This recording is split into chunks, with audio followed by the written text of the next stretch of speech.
Hello, so ang mangyayari, idudugsong ko na dito yung content ko, no? Total na ipalabas na ng KMJS. So, tama ba yung theory ko? Panoorin natin mga kababayan ko. Parang pugot daw ang ulo. Pagala-gala sa liblib na bayan sa Iloilo.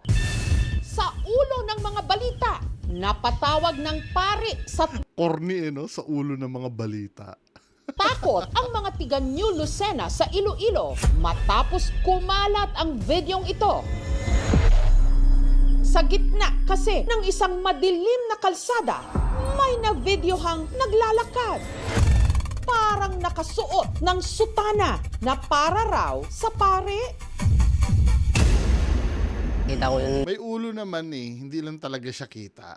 Kasi nga sa dilim nung kapaligiran.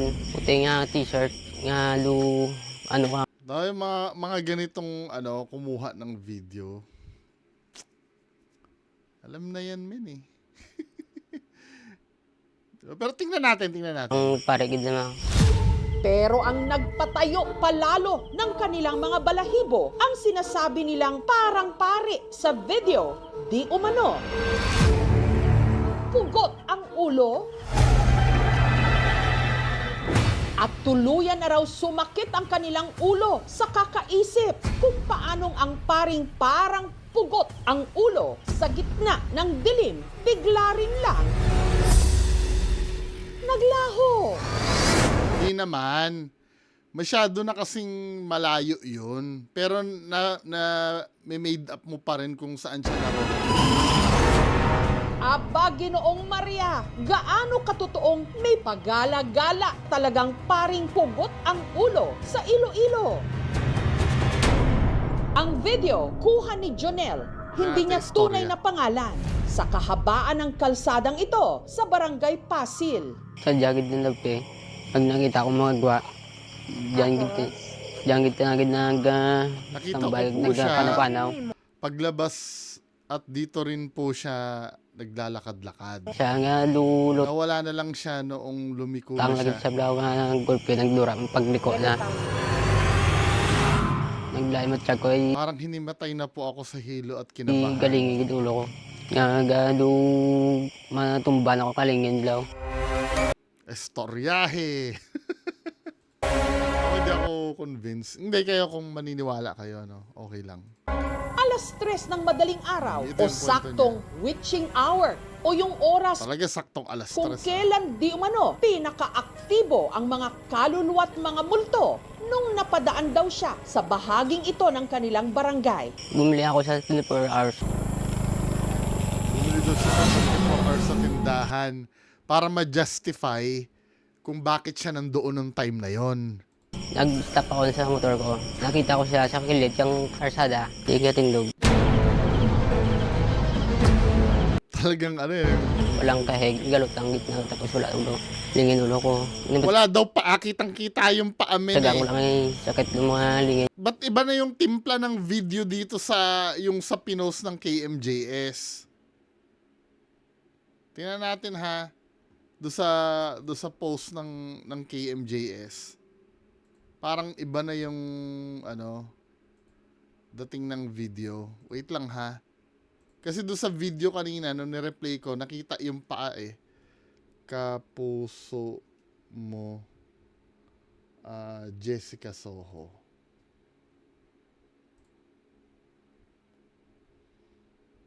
Sana ba dito? Ito yun, no? Ito. Dito sa video na pinost. Tingnan natin ha. Makikita mo may paa yan eh. Ayan o, nakikita mo nga yung dalawang paa eh. Itataas ko yung gamma. Bakit sa pagdating sa KMJS wala nang paa? Sabi nung dito pa na nagsisinungaling namin eh. Tignan mo oh, habang naglalakad, kitang-kita yung dalawang paa men oh. Nakita mo ba yan? At may ulo. May something dun sa ulo. Naaninagan yung ulo, ano ba? Tapos pagdating dito sa KMJS, minsan iniisip ko, sa bagay, no, nakasama na ako sa shooting niyan eh. Pero, mas importante sa KMJS kasi yung ano eh, yung istorya kaysa yung katotohanan eh. Tama ha, pagbalik dito sa KMJS, wala nang paa. Pero doon sa original, Galot ang gitna. yung intention nilang ikat yung pinapakita mo ha. Ang kwento kasi, Nag-stop ako sa motor ko. Nakita ko siya sa kilid, yung karsada. Di ka tindog. Walang kahig, galot ang gitna. walang paa daw, nakalutang papunta doon. Hindi, nakita natin yung paa, gumaganon-ganon eh. Ano ba? Doon pa lang, ano na, sinungaling na, di ba? Sinungaling. I-rewind nyo na lang to video. Lingin ulo ko. Inipatsagaan ko lang eh. Sakit ng mga lingin sa ulo ko. Tapos mga tindog ka, mga bulbul ko na. Sa tingin ko, ay nakita ko, multo yun eh. Videoan ko dayon. Kinakat-kat ng KMJS para hindi makita yung paa. Kasi ang narration ng ano, wala daw paa. Pero habang nanginginig niyang binivideohan ang misteryosong imahe, parang bula na lang itong naglaho. Di Yung naman patay. naglaho. Pinatay ko ang video at bumalik sa motor sa Yung kamo. video, nalingin at yapon ulo ko pagkikanto ko sa motor. Ngayon, nagpa-uwi na ako eh. Amo na ulit-ulit ko. Pinaulit-ulit kong panoorin pero hindi ko maintindihan. Tapos wala ng presensya ba? Ang ikinatatakot ni Jonel mula raw nung engkwentro niyang yon, sa di umano, paring pugot ang ulo, tila hindi na raw siya nito nilubayan. Paramdam na lang yung gasunod sa likod. Siyempre, hindi doon nagtatapos yung istorya niya kasi nag-viral na yun. Estoryahe! Wala na akong Forward nagtulog. Yan, mga Sagang istorya gasunod. niya na yan. Istorya niya na yan. Yung nagsunod sa Habang inakuhanan ng video, bigla siyang may naramdaman. namatyagang utlad, malambing Parang may nakatingin sa atin ngayon. ngangin. Estoryahe. Namatyagang udugan. Ano ito na vlog brand daw. Muna na pumatyagan mo. Ang Ba't may istorya ka na nanonood sa atin dito? Namatyagang utlad, malambing ngangin. At namatyagang udugan. Ano ito na vlog brand daw. Muna na pumatyagan mo. ang video ng di umanong pugot na pare, mabilis na kumalat sa kanilang barangay. Kung tao yun, Sikat ka na kuya, nakuha mo na yung 2 gusto 3 mo, no? AM, nakasangpari na suot. Imposible naman siguro yata yan. Mapapatiman ko sa multo. Samantala, sa paglilibot-libot ng aming team sa Barangay Pasil, napag-alaman nilang hindi lang pala si Jonel ang may kakatuwang karanasan sa Meron pa isa yung picture dyan, di ba? di umano paring pugot. Matagal na rin daw itong naghahasik ng takot sa residenteng si Jeline na nakatira ilang metro lang ang layo mula sa kalsada. Dito po sa lugar namin, mula noon, maliit pa lang ako, marami talagang kwento na ganyan. Wala pong Kamukha ni Tita Marbs. mukha yung nakikita namin dito eh. Parang walang ulo. Parang damit lang na dumadaan. At ang pagala-gala raw na di umano paring pugot ang ulo, napapadpad pa raw minsan kahit sa loob ng kanilang tahanan. Ayos. Yung anak ko po, nakakita din po dito sa loob ng bahay mismo, dun sa kusina namin.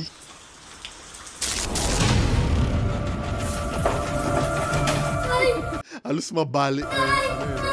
Nagulat kami bigla na tumatakbo yung anak ko. Tapos umiiyak, nanginginig. Sabi niya sa pinsan ko, may nakita ako tao. Andun sa kusina. Ano itsura? Sabi niya, gumaganon-ganon siya. Ibig sabihin parang walang itsura siguro. Woohoo! Confirmation bias. Wala naman sinabi dinudugsungan yung istorya para tumugma dun sa Sabi ko, anong kulay ng damit? Puti. Tinuro niya yung puti. ha? Pagtingin namin, wala naman. Tinuturo niya yung Kakakwento nyo kasi yan. Pwede kasing maging cause nun yung kakarinig niya ng kwento. Ang upuan na yan, dyan talaga yung nakaupo yung tao. Dito sa upuan na to. Sa mga nagdududa na baka kwento-kwento lang yan at wala namang ebidensya, si Jeline meron daw resibo. Ang di umano paring pugot ang ulo, nakuhanan din daw ng kaibigan ni Saan Jeline yan? ng litrato. Kaibigan niya yung nakakuha. Ito kasi, men, no? Totoong ano ito, katulad nung kaninang umaga, pag tiningnan mo maigi, may mga kasama yung pare dyan. Actually, hindi pare ito. Mukhang, anong date ba kinunan to? At saan kinunan? Nandun kasi, doon natin makikita yung clue eh. Unang-una, saan yan kinunan? Pangalawa, kailan yan kinunan? May okasyon ba nung time na yon para magsuot ng ganyan yung mga pare? 'Di ba? Nakikita mo, hindi naman pugot yan eh. Nakikita mo nga yung kutis nung pare sa yung ganito eh. Inano ko na yan, 'di ba? Tingnan nga natin pag itataas ko ulit yung gamma. Yan o, makikita nyo. Merong may balat dito. Yung buhok kasi itim yun eh. Magbi-blend yun sa background. Kung ano man yan, yung ginagawa niya, hindi ko alam. Pero hindi ako naniniwalang multo yan. Ngayon, kung dalang-dala kayo, paniwalang-paniwala kayo multo yan, di go ahead. No? Ako hindi. Diba? Ginagalang ko yung gusto nyong paniwalaan, bahala kayo, pero ako hindi ako naniniwala. Nakasuot Ayan mukhang may ginagawa doon, may hawak pa nga na something eh. Hindi lang detalyado kasi madilim kasi. 'Di ba? din daw ito ng puting sutana at sa kanyang dewang may nakasabit pang Tingnan nyo yung rosaryo. date kung kailan kinuha niya. May Sa- okasyon siguro noon. Baka mamaya linggo ng wika noon, may dulaan ni Padre Damaso ng No Limit Tangere o mahal na araw, may okasyon or may prosesyon ng time na yon para maunawaan na. Sabi ko, hala, parang pare na pugot na ulo yan ah. Paninindigan ka talaga ng balahibo. Ang larawan kuha sa kanilang plaza taong Plaza. 2016 pa. 2016 Plaza, may okasyon yan. Anong gagawin ng tao sa mga plaza? Anong gagawin ng mga tao sa plaza nung time na yon? Diba? Sure sila kasi para remembrance. Kasi parang konti na lang yung tao. Nung nakita nila sa cellphone, Parang konti na lang daw yung tao. So meaning may gathering ng tao talaga dyan nung time na yon. Napipiko na ba kayo sa akin? doon bigla silang natakot kasi alam nila na sila lang. Parang damit ng sinaunang panahon na pare. Sure ka na kayo lang doon? May mata ba kayo sa likod ng ulo nyo? Para masabi nyo na walang tao sa paligid? May rosary pa siyang nakakabit dito sa gilid. Paano mo nasabi rosary yan? May cross ba yan? Ang sinaunang panahon na pare, may rosary pa siyang nakakabit dito sa gilid. Kung sa tanong mo, giti parehas giti. Pareho ang sa picture kag ang sa video gid nga nakuha. Samantala, ang kwento tungkol sa diumano, paring pugot ang ulo na nakuhanan daw ni Jonel, agad na pinaimbestigahan ng kanilang barangay. Madaling araw na yan. Yung mga ganyang oras, wala na yung mga tao na galagala sa labas. Wala namang taong nagagala-gala yun sa labas. Sa bagay ko, parang totoo. May mga aksident man yan dyan na area na yan. Nagtanong-tanong din ang aming team sa lugar kung may alam ba silang tao na siyang posibleng nakuhanan ni Jonel nung mga oras na yon. At baka Sila lang yun. Hindi, ako wait lang. Sasabihin sa akin, ano naman ang patunay mo na sila lang yun? Wala. Kayo, ano bang patunay nyo na tunay na multo yan? Sure ba kayo? Kung ikukumpara nyo yung hatol ko doon sa paniniwalaan nyo, mas malapit ako sa katotohanan. mas maraming dapat patunayan kung pipilitin nyo na multo yan. 'Di ba? Katulad kanina, Sinabi may wala daw paa.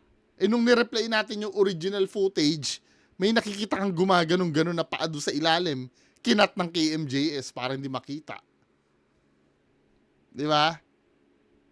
Parehas lang tayong may hatol dito. Maaaring kayo, totoo ito, ako hindi. Pero kung sa palapitan sa katotohanan, mas malapit sa katotohanan yung sinasabi ko. Malikmata lang ito. Dahil matagal na ako dito, wala akong nakita na ganung itsura. 2 AM, walang tao doon na pwedeng magsuot ng sutana sa ganung oras. Di ba na lang kung sasadyain? Sa hiling na rin ng mga residente, nagpalipad ang aming team ng paranormal researcher para mag-imbestiga sa lugar. Pinuntahan nila ang kalsada kung Sino kaya to? saan nakuhanan ng di umano paring pugot ang ulo. Parang madami nga pong na-accident din dito before. Kasi bawat lakad ko kanina, parang may sumasakit sa Pre-kapanan? katawan ko. Dito sa may paa, dito sa may gilid. Meron akong nakita na nakalutang lang siya, tapos puti. Siyempre may kumalat na ate na. Pero baka totoo yung sinasabi ni ate. Tumutugma doon sa video. Wala siyang ulo. As in, gumaganyan lang siya. Ano te? Di malay mo totoo no, may third eye si ate. Tapos nung tinuro ko na siya sa'yo, bigla siyang umalis. Malalaman kasi natin if doon ba nagmumula or ginawa siyang bahay ng mga entities and spirits na nagpapakita. Meron akong na-feel kasi na yung nagpapakita po sa inyo, babae, and yung bata, magnanay po kasi sila, na-aksidente daw sila around sa area na yun. Baka dun sa labas mismo? Sa Opo, sa harap po mismo. Yun nga sabi ko, parang unti-unti nagpapakita sila sa Collab.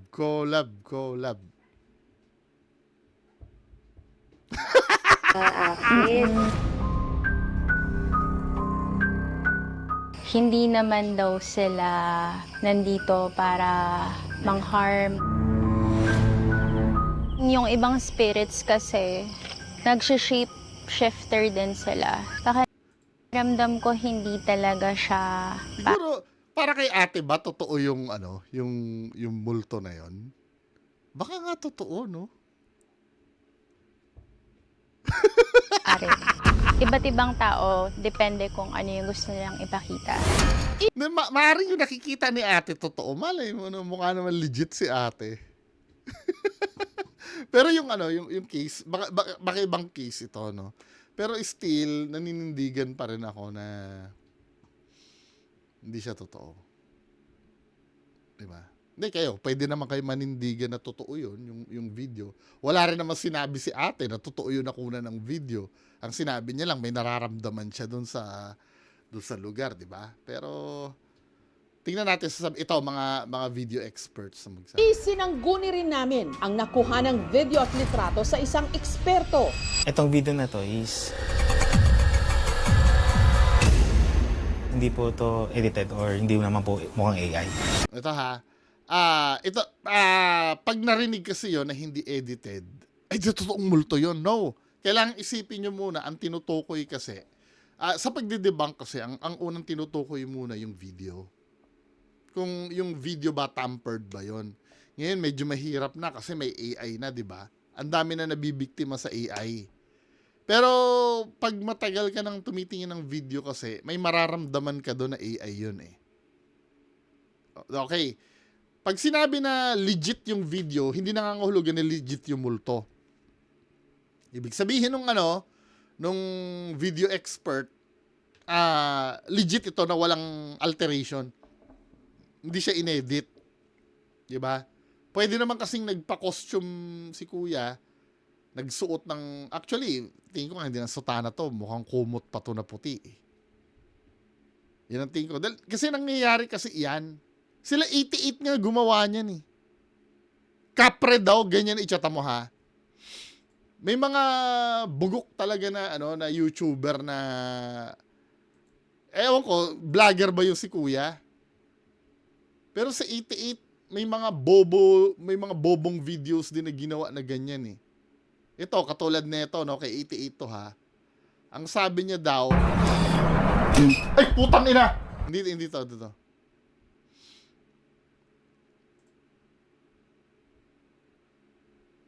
Kapre ni 88. Bagal naman ng...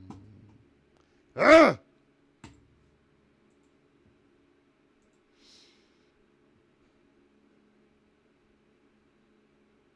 Bakit hindi ma-play? Gagawin ko, ima-manual ko na nga lang. Ma-manual ko. Hindi kasi siya... Ano yan? Iba ba yung cellphone? Ayo, ano? Yan, kapre daw yan, sabi ni 88. Oh. Wala. Oh, bro. Napakalaking tao, guys. Ano kaya yan? Diba? Bugok yung 88 na yan eh. Just imagine, may nakakagawa talaga ng ganyan na video. Ayan o, Ghost Hunter pa ito ah. Ghost Hunter 88, inabangan ng kapre sa kalsada. Pero mo kapre daw yun, nakaputi. Hindi ba naman bobo? Ayoko na, naka-high blood na ako pag naaalala ko sa 88. Kaya ito, hindi malayong, ano, kasi ang unang tanong dyan, magdadala pa ba sila ng kumot dyan para gawin yan? Eh yun nga, may gumawa nga ng katarantaduhan na gano'n eh. Kapre daw eh. Diba? Ito sa 88 na patunayan na itong peke. Ito yung may duwende na, ano, na kumakanta ng On This Day. Iba ba yung cellphone? Ayo, ano? Oh. Diba? Ganyan na ganyan din, oh. Oh. Wala. Naglalakad pa, oh. Yung kapre niya na... Napakalaking tao, guys. Malaking tao daw. Ano kaya yan? Diba? Naglakad. Diba? Ginagago tayo. May mga ganun talaga. May mga nanggagago talaga. Kaya kung ito sasabihin nyo na walang intention yung gumawa ng video nito na mang-ungas sa atin, kilala nyo ba kung sino yung nag-video na yon? Alam nyo ba ang background nun? Base po sa video na makikita po natin is meron po siyang taong naglalakad talaga. Yung iba, titignan po nila parang walang ulo is dahil lang po yun sa malabo po yung video. And kung mapapansin din natin sa lugar, medyo mahamog. So, nag-blend po yung details. Pero kung titingnan mo, may detail na ano, na may ulo siya. May paa pa nga eh. Yung ulo niya, lalo nasa malayo yung camera, plus yung ilaw na nagre-refract sa hamog ng lugar. Para po sa akin, mukha naman po siyang hindi edited. Makikita po natin yung consistencies po ng mga pixels po niya. Consistent naman po dun sa quality ng ibang object or tao doon sa image po. Mukha naman po siyang totoong tao talaga dito. Ang tanong na lang po is kung sino po ito. Hindi natin masasabing totoo o hindi. Pero ang sabi niya sa simbahan, pwede rin ang demonyo, masamang espiritu, gagamit ng mga ganyang activity. Yung litrato, masasabi ko lang dyan is, ang demonyo, pwede niyang si Father, ano? gagamitin, pati yung banal na abito no, na isang pari para lamang malinglang ang tao. Maraming mga congregations na gumagamit ng ganyang abito pero hindi natin ma-identify. Magdasal lamang tayo. Kasi alam natin na may mga ganyang mga activities ng demonyo na talagang nananakot o kaya sisiraan ng ating buhay. Ang weirdo, ano, mananakot yung demonyo. Anong paraan niya kung paano siya manakot? Yung, sadali, magpipicture na ba? Tatayo ako sa gilid para matakot sila. Dahil pwede kasi para matakot eh. Yung pang... Mundo kasi natin, hindi natin masisiguro na tayo lang po yung naninirahan dito. Meron po talaga na mga elemento. Oo, totoo. However, hindi naman lahat na nakukunan nyo ng picture ay totoong elemento din. Totoo po yan sila. Kung wala naman po silang ginagawang masama, di hayaan na lang natin. Sa tanan nga taong gagi, di halong nagdaan, tagang Hindi lang dahil nagalaga ko ng gabi nga kung ano rin oras. Congrats, kuya. Stella dahil sa balada. May mga bagay na kahit hanapan natin ng paliwanag, sadyang susubok pa rin sa ating pananampalataya. Kaya para hindi tayo tuluyang lamunin ng takot, baka mas mainam na isipin na ang mga bagay na nagdudulot sa atin ng hilakbot ay maaari ring nasa isip o ulo lang natin. Okay lang sana kung nasa ulo, para kung ginawa talaga tapos pinalabas na yun. Anyway, mga kababayan ko, yan lang muna ang pag-uusapan natin. Magandang gabi sa inyo lahat. Bye-bye.